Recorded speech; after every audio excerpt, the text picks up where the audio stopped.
具知識性嘅分享。咁或者我哋緊嗰個議題，我哋開始收窄少少啦。我哋就探討一下中國教會現況中去展望中梵關係，或者都想請Annie，我哋即係有3個嘅議題都特別想請你分享啦。第一個咧就係其實都分享翻而家中國教會面對呢個情況啦，咁幫助翻教友即係了解下究竟中梵要處理嘅中國教會嘅問題係邊幾個方面嘅。第二咧就係分享翻即係湯書記最近嗰篇文章嘅一啲嘅觀點，我哋分享下個睇法啦。同埋即係你之前都提及過即係小書記文章同埋湯書記文章嘅觀點上面嘅分別，以至同教宗司教宗好多受洗嘅嗰個信函裏面咧，嗰個有啲乜嘢嘅呼應，咁特別係呢3個議題，咁都想請你分享，或者都有請你。多謝。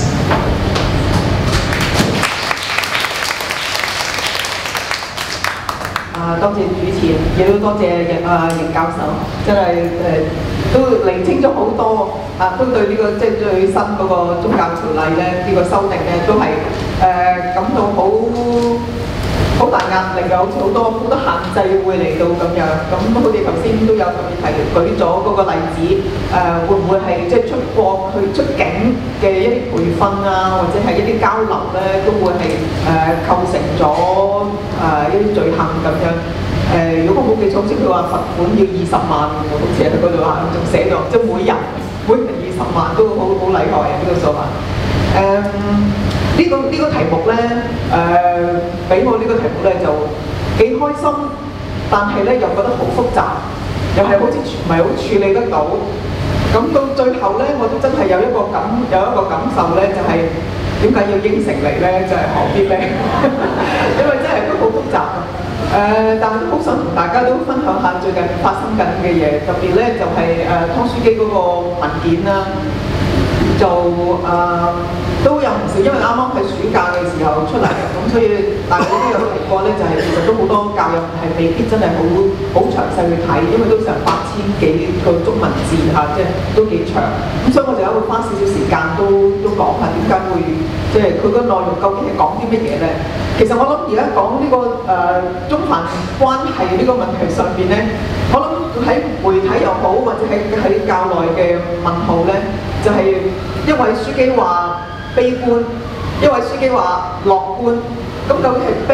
定係樂觀，定係仲係好多嘅疑問係未曾釋除嘅嚇。好，咁我相信呢一點都係幾特別啊，為我哋喺2016年所發生嘅嘢。如果大家咧都要有記得係2007嘅時候，教宗本篤16世佢出咗個俾中國嗰個信函。其實嗰個信函到今天已經係差不多10年咯喎，即係已經9年啦，明年已經係10年嘅紀念嘅時間，即係已經係實行咗10年。咁我哋到依家係究竟係進展咗有幾多咧？咁而家喺第9年嘅時候咧，就出現咗有呢個中梵關係呢個問題出嚟。其實呢個都會同翻喺早喺2010嘅時候咧係有關係嘅。如果跟進各位弟兄姊妹，如果係跟進中梵關係嘅，有冇發覺到咧？喺過去每隔幾年就會忽然間就話中梵好似會建交咯喎，好似有啲跡象咧，就會有啲咁嘅傳聞出嚟。咁跟住過咗一段時間，又有啲事發生咗，咁又呢件事又告吹。過一段時間又嚟過喎，又係咁。我諗最明顯咧係1999年嘅時候。當時好似準備喺2000年嘅時候就會建交咁樣，或者係會有個關係上面係有一啲嘅邁進啦。最早嘅時候嘅中梵嘅接觸啦，喺呢個經歷咁多嘅政治運動等等，喺再重新係中國開放之後咧，大概喺86年或者87年嘅時候咧，係最初係開始嘅，所以到依家又係啱啱30年，即係又係可以係一個紀念嘅時間咁樣。咁跟住到1999年嘅時候，就準備2000年嘅時候，可能係會有啲進展，但係又忽然間又出現咗一啲非法捉性，咁結果又係呢件事又告吹。咁到2010年嘅時候左右咧，咁咧又係啦，開始又係有一啲嘅起色，咁跟住咧就又好似有一啲事情，去到2010年，本來就好似都會有一啲嘅跨進呢個分局嘅，咁但係2010年咁結果又係冇進行到任何嘅進展啦。咁2010年嘅時候咧，係喺當年係有好多次嘅主教嘅祝聖。主要呢個主教任命都係得到雙方都係得到教宗嘅任命啦，亦都得到中國政府嘅認可。咁結果係冇一個大嘅跨越嘅時候，就開始咗有一啲非法祝聖，開始咗有承德嘅郭金才主教嗰個祝聖啦，嗰個非法祝聖啦。咁之後亦都有呢個第8屆嘅天主教代表大會係召開咗啦。亦都去到喺2011、2012，咁亦都有其他嘅非法祝聖。咁所以呢個其實為教會內部係好大嘅傷害。不過就算為中國政府，佢亦都唔會係特別係欣賞有呢個非法祝聖。呢方面我相信都係喺個聲譽上面咧，同埋喺每一宗呢啲嘅非法祝聖裏面牽涉到嘅腐敗係好多。除咗話喺物質上面嘅腐敗之外，其實喺個權力嘅腐敗或者道德嘅腐敗，其實喺每一次呢啲非法祝聖裏邊都係顯現到出嚟。我哋喺香港教區，我哋經歷過有3位嘅輔理主教嘅祝聖啦。如果大家記得下，我哋大家都係好開心嘅，即係大家都會懷住一種，就算你去到參加個典禮，參加唔到都好咧，你都會覺得好開心。我哋有3位嘅主教，咁有其中一位都仲而家係成為咗澳門教區主教咧，係一種喜悅嘅。但係喺內地嘅每一次嘅祝聖禮都係好緊張，所有神父、所有在場、所有要負責禮儀嘅，都唔係太希望自己要負責呢啲嘢，因為好緊張。個形勢係令到又會有好多公安人員喺度啦。呢個典禮可能出動到1000個、2000個公安喺出邊啦。所有嘅電話都會係被截聽啦。喺一種係非常之緊張嘅情況之下去進行嗰個選舉，進行呢一個嘅祝聖禮。所以唔係一件好令人好雀躍嘅事，但係為普世教會任何一位主教嘅祝聖，任何一位主教嘅任命，都係教會嘅一個祝福嚟嘅。我哋都會係好感恩呢一個係同到普世教會嘅一種嘅共融，地方教會同埋普世教會嘅一種嘅共融。咁喺2016年嘅時候，我哋喺年初都會相信大家都會有聽過或者有睇過呢個嘅報導啦，就係教宗係接受咗呢一份亞洲時報嘅訪問啦。咁當時佢就講咗好多羅馬天主教會係好尊重中國文明，而天主教會咧係更加係以一個極高嘅尊重。咁之後傳媒都會報導咗好多有一啲嘅中梵雙方嘅接觸啦等等。點解會特別會講到2016年呢？因為喺今年的確係出現咗有一啲好實在係有梵方嘅官員、中方嘅官員都會出嚟講到呢一個嘅問題，即係再唔係我哋只係喺一啲媒體上面只係講到話好似有曾經有開過中國開過一啲工作小組嘅會議，或者曾經係接觸過，咁究竟個內容係講啲乜嘢咧？咁喺2016年嘅8月底，教廷嘅國務卿塔羅林樞機就講咗要改善中梵關係。咁佢都有一段嘅説話咧，就係陣間會同大家再睇翻。咁而北京嘅外交部就喺3日之後就即刻有回應，就會講雙方係保持咗暢通同埋一個有效嘅溝通管道。過去喺頭先都講到2010年係遇到咗一啲嘅障礙，咁之後中方係完全溝通咗，完全係唔願意係回應梵方或者係喺各個層次嘅一種嘅正式嘅一種嘅交談。媒體會好多時就會將呢一種嘅接觸，中梵雙方嘅接觸就會係理解為一個中梵要建交，建交係要簽署好多嘅條款啦，係一個作為一個正式嘅一個外交嘅途徑，而喺呢一度亦都會牽涉到台灣嘅外交關係。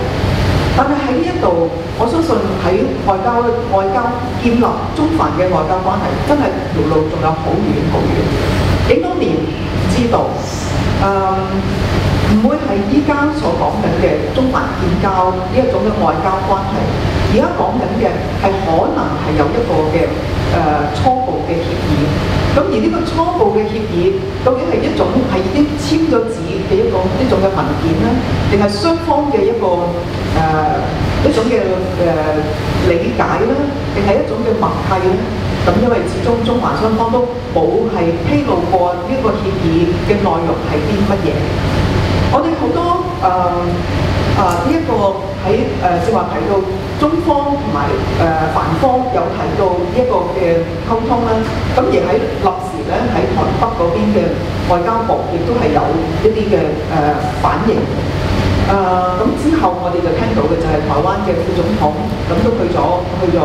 教廷去參加德蘭修女嗰個封聖嘅典禮啦。咁亦都係接見過，亦都係會拜會過一啲嘅官員嘅。咁喺呢一度三方嘅互動咧，究竟三方裏邊都係講緊啲乜嘢？其實我哋又唔知道。即係呢啲都係喺一啲媒體上邊，我哋睇到佢哋係真係有講過呢啲説話，我哋能夠係揾到翻出嚟可以講翻。江樂興當時佢嗰個環境，佢係喺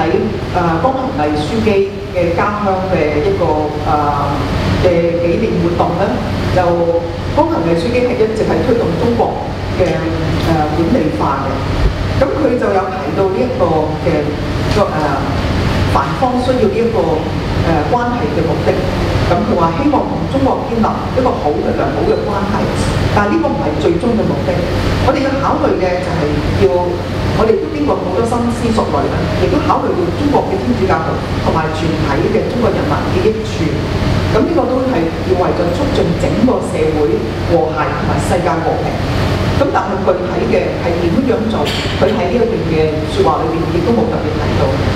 但係郭武興就有提過啊，教宗方濟各好似佢嘅前任，即係指教宗本篤16世同埋教宗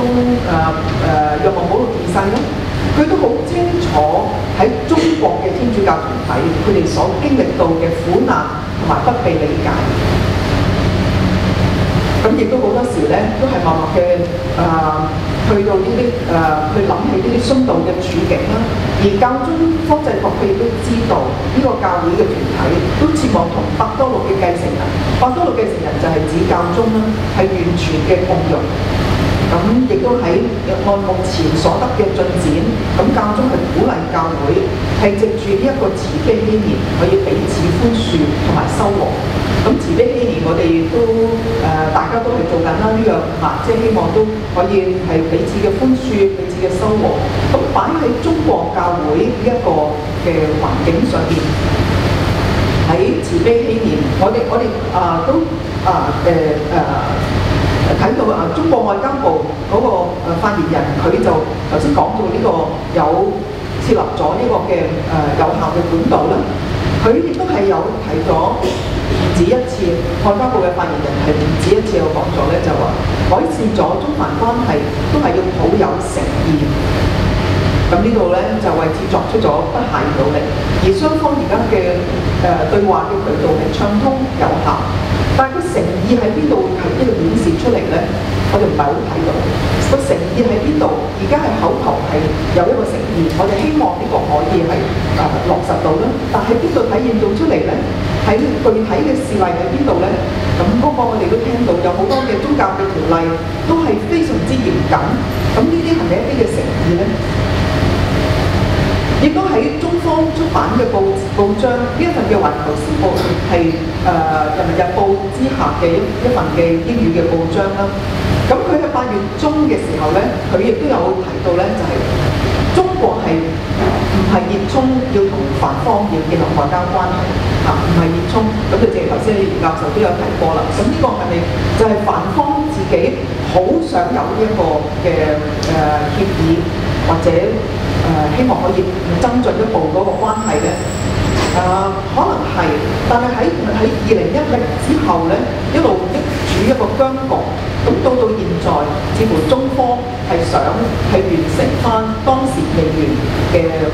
嗰一個嘅協議又好，或者嗰個比較跨進一步嘅接觸。咁所以好似係有一個機會可以係進行到一啲。所以問題就真係嚟啦。咁喺呢度或者從呢個外交部冇特別講到咗，佢哋需要呢個關係嗰個目的係乜嘢？我哋作為信眾，台灣係比較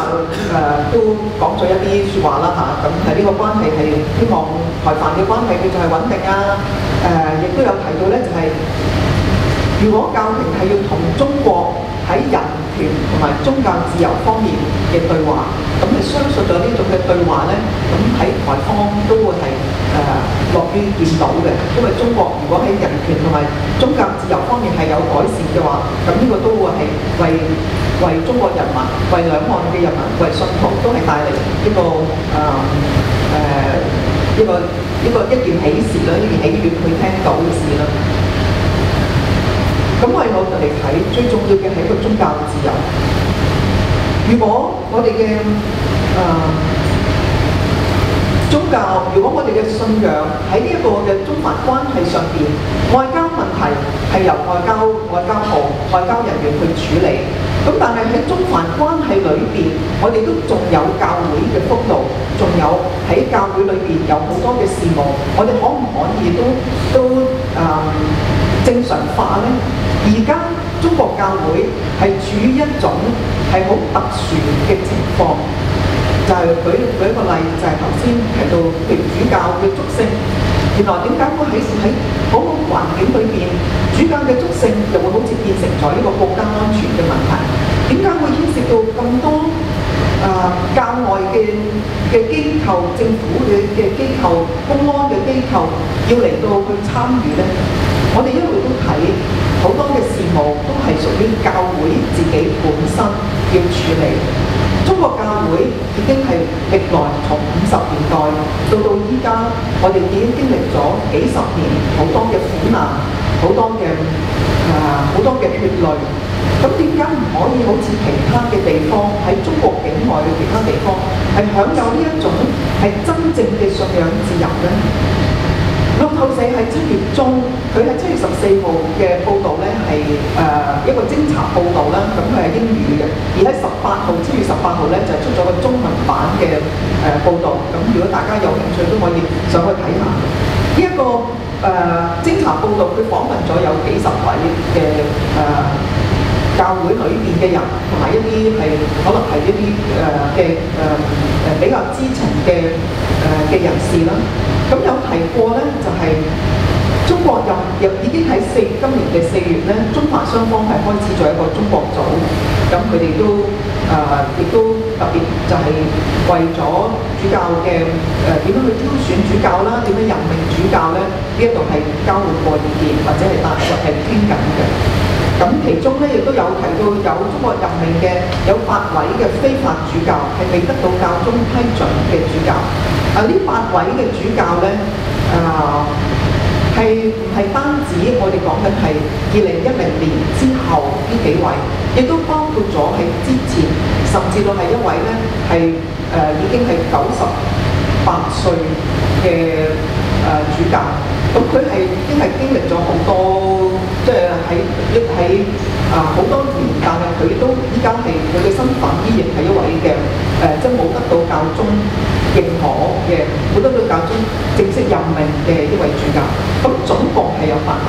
而喺呢8位裏邊咧，就相信大家都有啲印象咧，就係亦都其中有一啲係被教廷咧都係發過通告咧係列為絕罰嘅主教。咁喺呢個嘅報導裏邊係曾經提過咧，就係、教宗係打算係會寬恕呢8位嘅主教，咁最快會係今年夏天。咁我哋亦都過咗中秋節啦，咁即係呢件事就冇發生到。咁冇發生到嘅時候，咁呢個究竟又同慈悲禧年有冇關係呢？慈悲禧年大家都知道我哋將會喺11月20號正式結束呢一個慈悲禧年，由舊年嘅年底即係到今年咁11月嘅20號就會結束慈悲禧年。咁係咪會喺11月20號之前，我哋會有一啲信息？呢8位嘅非法主教，佢哋係得到教宗嘅寬恕。呢一個寬恕其實喺教廷喺發出呢一啲嘅絕罰嘅文件上面，其實都寫得好清楚。咁大家可以翻去再睇翻，譬如我都記得應該公教報同埋其他嘅媒體咧，都會係有報導嘅。係因為當時呢啲主教佢哋冇正式被教宗嘅任命。可能係基於佢嘅資格啦，或者可能係基於一啲背景啦，基於一啲佢嘅條件係被符合啦。咁有一啲咧就係喺教廷方面都已經係警告過呢啲嘅候選，即係所謂嘅候選人，話俾佢聽，你係唔會得到教宗嘅任命嘅。咁但係佢哋係結果係繼續去接受呢一個嘅職成，所以就會產生咗呢一個叫自科絕罰。咁而家喺呢個自科絕罰嘅環境裏邊，我哋好多時嗰個焦點對於非法主教，我哋個焦點時時擺咗喺個主教本身，即係呢一位非法主教本身，佢當然係冇同到教宗伯多祿嘅繼承人係一個共融，處於一個共融嘅環境。但係其實呢一位非法主教或者佢嘅教區為佢嘅教區所造成嘅傷害，亦都係好嚴重。唔單止呢個喺我哋可能我哋從來未見過呢一位非法主教，但係為我哋喺教會嘅家庭裏邊，我哋都會覺得係一個好一個痛楚嚇。為佢嘅教區，佢能唔能夠同佢嘅神父同佢嘅司鐸團得到佢哋嘅信任，得到佢哋嘅共融。共融除咗喺我哋喺個精神上面之外，亦都會表現喺一啲聖事上邊。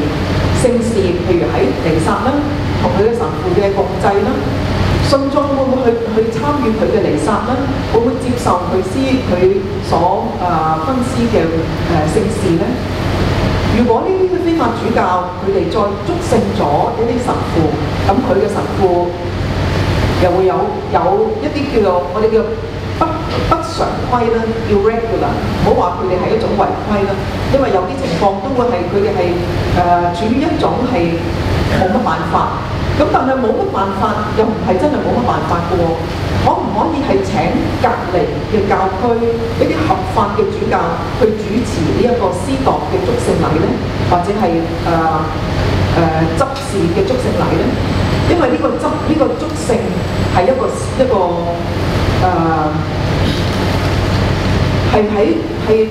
係一件聖事，係一個作品，係我哋係好重視呢一份嘅共融嘅一個聖事。如果佢可以係邀請隔離嘅教區或者其他嘅合法嘅主教去祝聖，咁呢個就會可以避免咗一種嘅困局。曾經係有過一啲嘅教區長都有提過，有形容過非法祝聖就好似原罪，原罪係會禍及子孫，係會一路延伸落去。咁教廷處於呢一種環境，係咪會繼續係讓呢一種情況去繼續發生呢？已經接二連三係有呢一種情況。中國政府喺咁多嘅關卡之下，佢絕對有可能再威逼利誘，或者甚至係引導一啲司鐸係自願去接受呢一啲嘅非法祝聖，呢個完全係絕對唔排除。咁點呢？我哋係咪見一位嘅候選人係唔係教宗所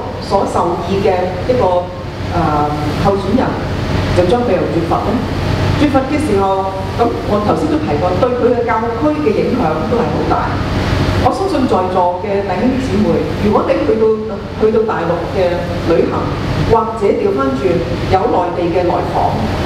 有時你都會諗下啊，呢個聖堂嘅神父究竟係咪合法嘅呢？係合法嘅主教祝聖嘅神父呢？我可唔可以去佢嘅彌撒呢？我可唔可以領佢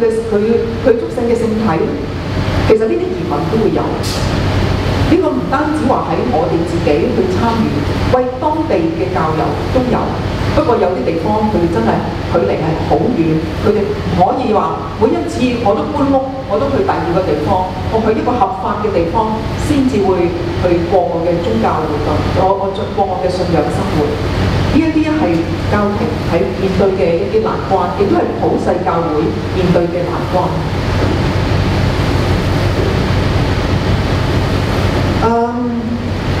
湯漢樞機今年8月初啦，8月4號嘅時候就發表咗一份關於中梵關係嘅文章。咁佢呢份嘅文章咧，頭先都提過啦，有成8000篇字，所以如果在座冇睇過嘅，咁都係可以理解嘅，或者你睇到一半咁已經覺得好難去消化。但係佢呢篇文章正就喺呢個時間出現，就引起咗好多嘅關注。我寫低咗呢個至一至聖至公從中途傳下來的教會，我哋念信經都念得非常之純熟。湯漢樞機佢呢篇嘅文章，佢嘅開宗明義，佢就係用咗呢一句：耶穌基督係建立我哋嘅教會，我哋嘅教會就係以至一至聖至公從中途傳下來嘅教會。咁呢一個係點樣去體驗到由伯多祿嘅繼承人，即係而家嘅教宗，去將呢一個嘅一份嘅共融嘅精神，係同全球全世界嘅所有嘅地方教會去分施，就係透過呢個至一至聖至公，特別係呢個從中途傳下來嘅教會。所以點解會咁重視呢一個主教任命？並唔係話我哋點解唔可以用好似內地喺好多嘅而家嘅宗教條例，或者甚至喺好多嘅文件上面都會講到，我哋要遵從呢個獨立自主自辦嘅道路，同埋要用一個民主辦教嘅精神去進行天主教嘅活動。我哋嘅教會唔係一個民辦嘅教會，唔係我哋要透過咗投票去揾一位候選人，唔係我哋依家要揾一位嘅主教，我哋而家就喺在座邀請咗各個堂區、各個善會、各個修會或者係各方面嘅代表嚟到投票去選出一個最受歡迎嘅人作為我哋嘅主教，而係我哋呢一份嘅恩賜係要來自天主，來自耶穌基督，係有一個神恩嘅有一個神權嘅一個部分。我哋唔可以話係我哋用一種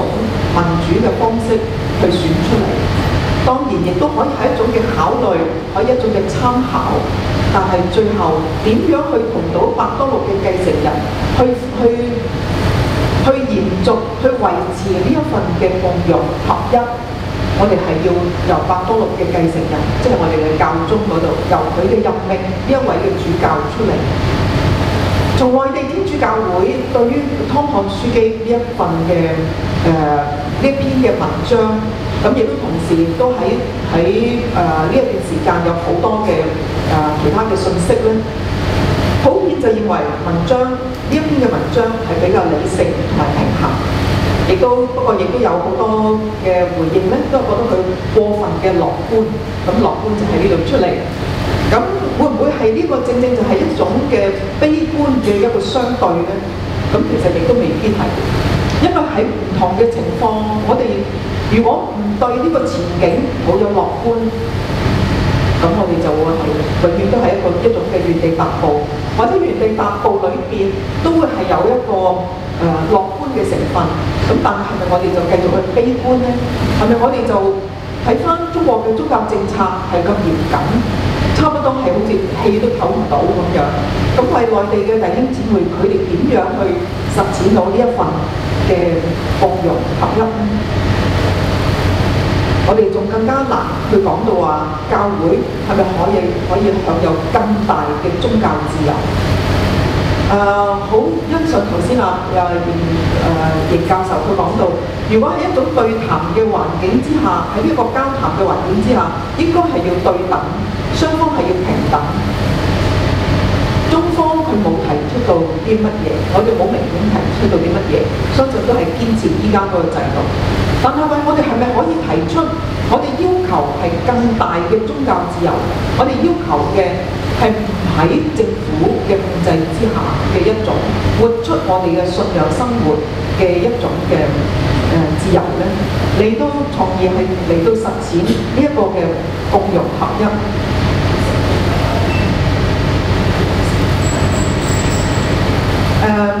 我想花少少時間咧，都講下湯書記呢篇嘅文章。呢個唔係我係嗰個容易嚟嘅，不過我都相信係，如果唔講翻佢嘅內容，咁好似有好多嘢都係好似漏咗冇睇到，只係一種我哋時時喺度對立緊悲觀樂觀，咁乜嘢為之樂觀？究竟佢講緊啲乜嘢？點解佢想抱呢一個樂觀嘅態度？其實佢係會提到就係我哋繼續交談，交談就係樂觀。冇交談嘅話，好多嘢只會係大家都喺度好多猜疑。不如就係將一啲我哋解決唔到嘅問題，或者我哋而家都冇呢種智慧去解決嘅問題提出嚟，大家可唔可以傾到？佢呢一份嘅呢篇嘅文章，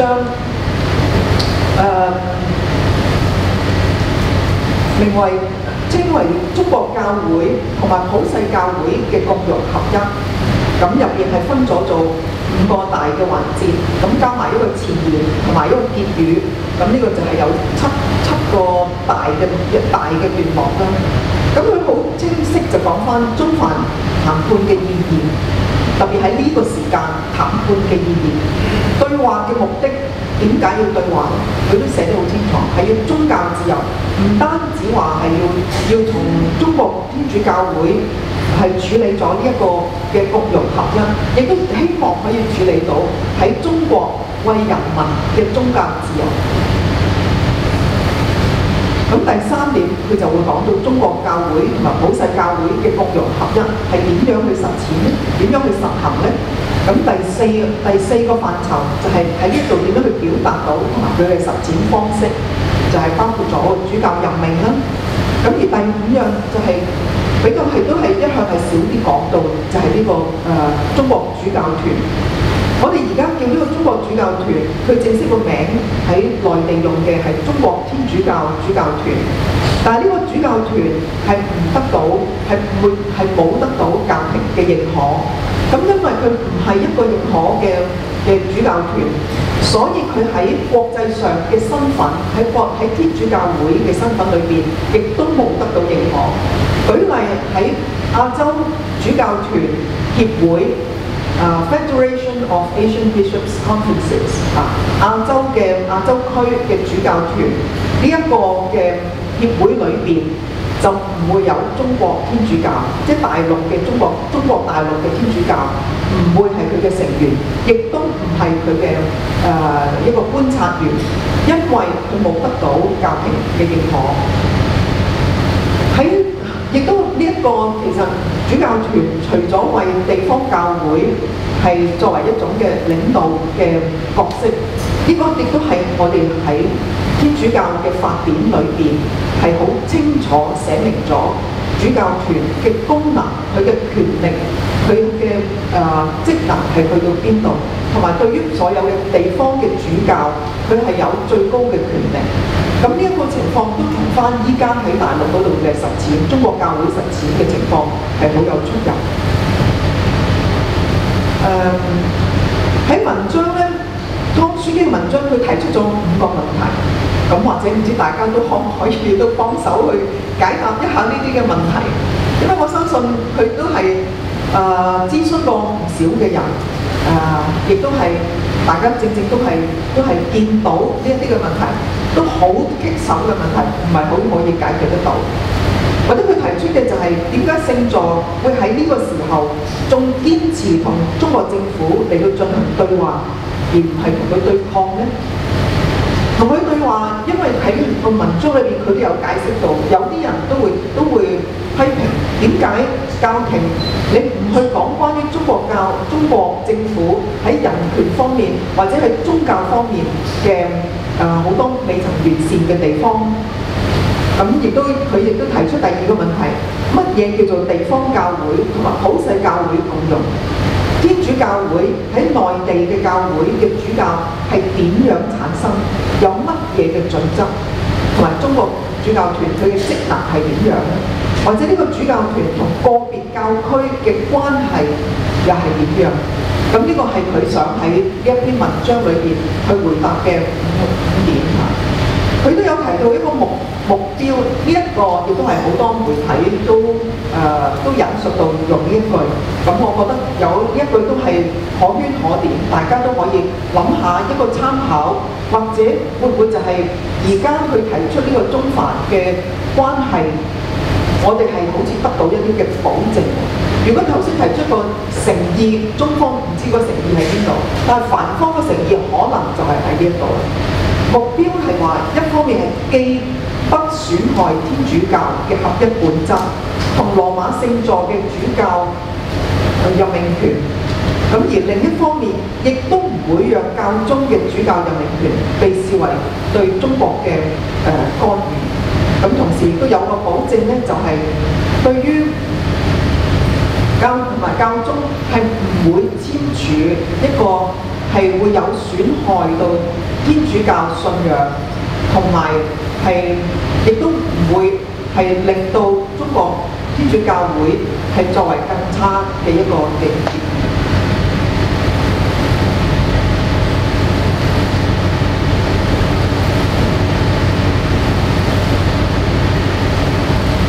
想俾大家睇下佢個內文啊，有一啲句子，因為我都想直接喺呢個文章嗰度講翻。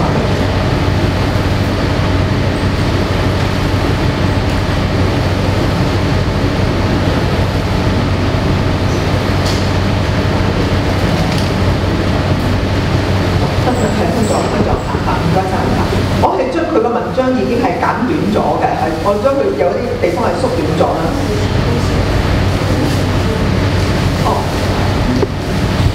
書記嗰個文章咧，佢開始佢就講翻呢個信理啦。我哋係每一次彌撒裏邊係每個主日都會念到呢個至一、至聖、至公，從中途傳下來嘅教會。咁但係喺過去嘅幾十年咧，係好難係令到中國政府去明白天主教會喺中國裏邊福傳嗰個意義。咁其實喺主教任命、教宗去任命主教，都係屬於教會嘅內部嘅純屬係純宗教事務，其實係同政治係冇關係。不過中國政府就會將呢一個主教任命呢件事就會睇成係一個政治嘅事件，所以令到幾十年嚟嗰個關係係一直係困難重重，係好難係令到中國嘅主教係同翻教廷同翻教宗係作出呢個共融合一嘅體驗。咁喺而家逐漸係會得到中國政府係有一啲嘅改觀，咁我哋都要睇下究竟佢願意改到幾多，係可以尋求到雙方可以接受，嚟到達成咗一啲嘅達成咗一啲方案，達成咗方案，係令到係雙方係可以尋求到一個雙方都可以接受嘅方案。咁個目標亦都就係唔會損害到天主教會嘅本質啦，同羅馬聖座嘅主教任命權，亦都唔會讓教宗嘅主教係被視為任命主教係被視為中國嘅對中國嘅干預。咁我哋希望呢個真係可以進行到。咁佢亦都有提到呢啲嘅努力係有初步嘅結果。咁不過都有好多，亦都俾好多人鬧。呢個詛咒同埋謾罵聲亦都好多。我諗喺呢啲喺最近喺網上，特別喺內地嘅教會嘅網上，係非常之多嘅呢啲嘅謾罵聲。不過歡呼聲亦都有唔少，甚至將呢啲矛頭係指向咗教宗，即係覺得佢呢個係湯書基所寫㗎嚇，唔係我演繹佢，呢個係按翻佢嘅原文嘅字。咁佢就話：我哋相信教宗方濟各作為普世教會合一同埋共融嘅維護者，佢係唔會可以唔可以去到最大。佢唔會接納有損普世教會嘅信仰完整，或者係傷害中國天主教會與普世教會共融嘅協議。佢亦都只會簽署促進中國教會同普世教會嘅合一共融嘅協議。咁呢一個係湯書基佢所喺佢嘅文章裏邊提出，呢個好似係為梵方已經係踏出咗一個好大嘅誠意，為信眾係帶嚟咗一個嘅一種嘅肯定咯。再見，過咗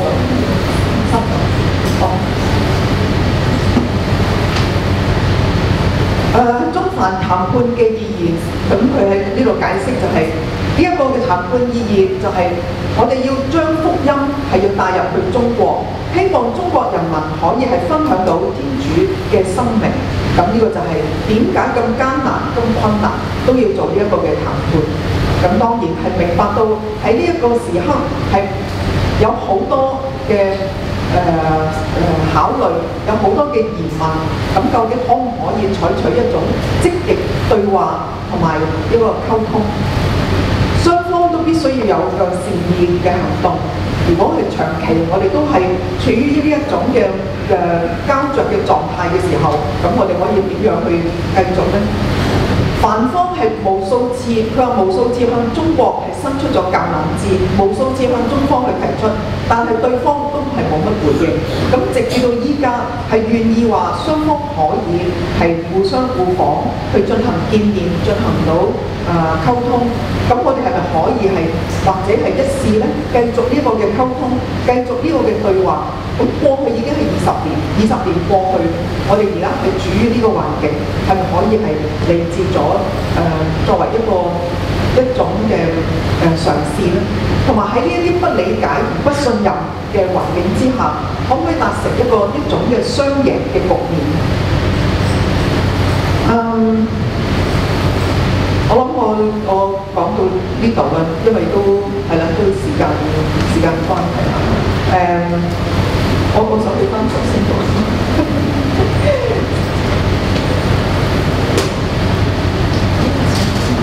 係啊。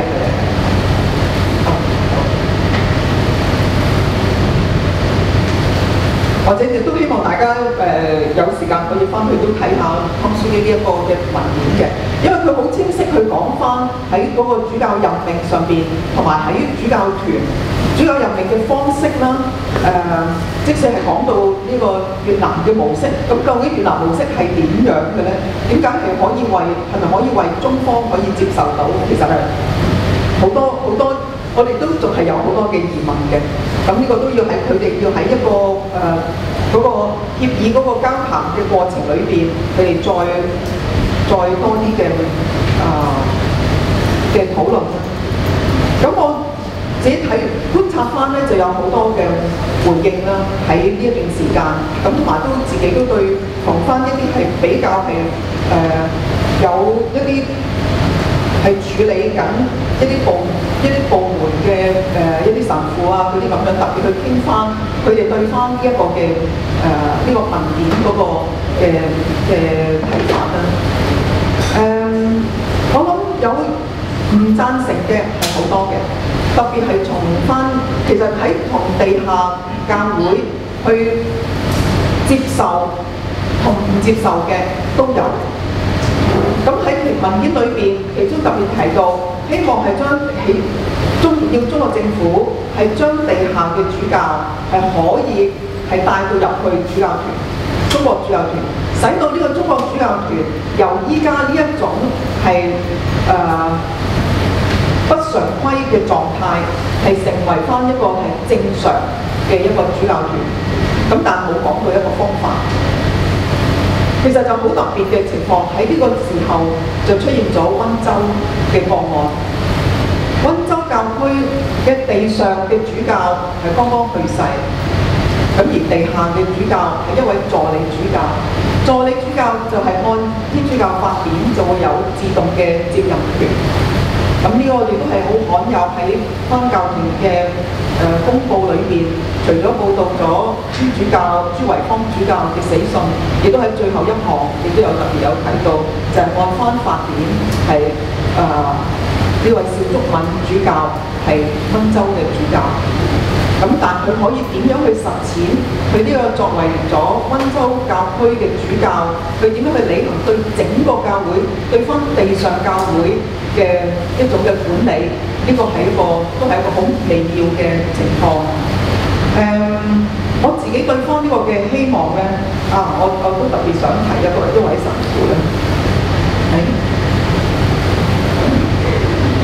唔好意思啊，唔熟悉呢個嘅操作，我想翻返嚟。喺接觸內地嘅教會人士嘅時候咧，有一啲都會顯得好雀躍嘅。對於聽到中梵建交即係中梵嗰啲接觸啦，喺呢度好雀躍。有啲神父佢係希望係有一個合法嘅主教團，希望喺呢個領導層可以係討論到一啲不同教區都共同有嘅問題，或者係一啲跨教區嘅問題。而家係好難做得到呢一點嘅。第二樣，佢哋好希望係更加公開咁樣舉行到即係天主教嘅宗教活動，係少啲嘅官方嘅障礙，或者係佢哋嘅控制啦。亦都係對翻係更有利到福傳啦嘅工作。同埋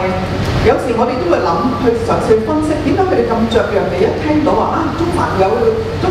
雙方有傾咯喎，可能會有個協議喎，其實佢唔知道，大家都唔知道個協議係講緊乜嘢㗎，究竟係有利咧定係弊處多咧都唔知。我哋相信呢種係可能係一種嘅心理嘅反應，就可能係壓迫咗好耐，佢哋一路係期望有一啲嘅突破，期望同翻聖座嘅共融，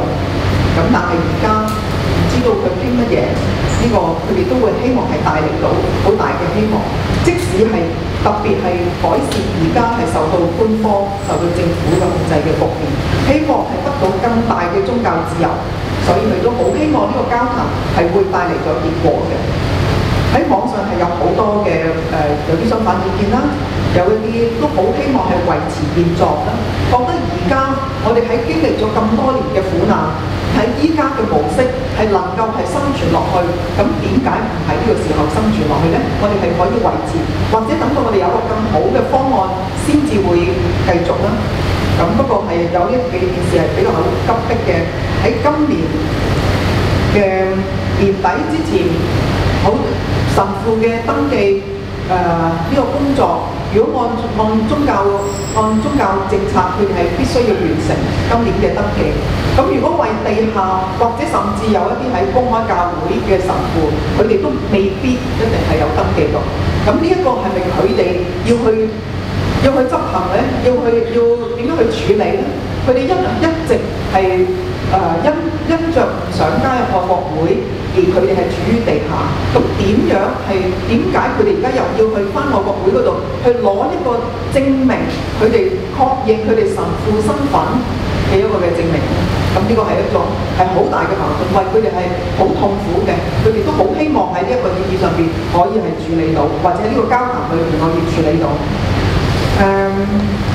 或者我最後嘅都係希望喺為中國無論點樣形式嘅交談，係為中國嘅宗教自由帶嚟更大嘅空間，從而係使到我哋可以提升到信徒，特別係一啲青年嘅司鐸、修女同埋青年佢哋嘅信仰培育同埋道德價值。只有我哋係提升到道德價值，我哋喺呢種道德勇氣嘅有呢種道德勇氣，我哋先至可以喺中國嘅土地上邊係可以做到一種嘅福傳。我哋係可以將天主教呢個嘅信仰係可以係繼續彰顯出嚟。我最後就係用翻教宗本篤十六世喺2007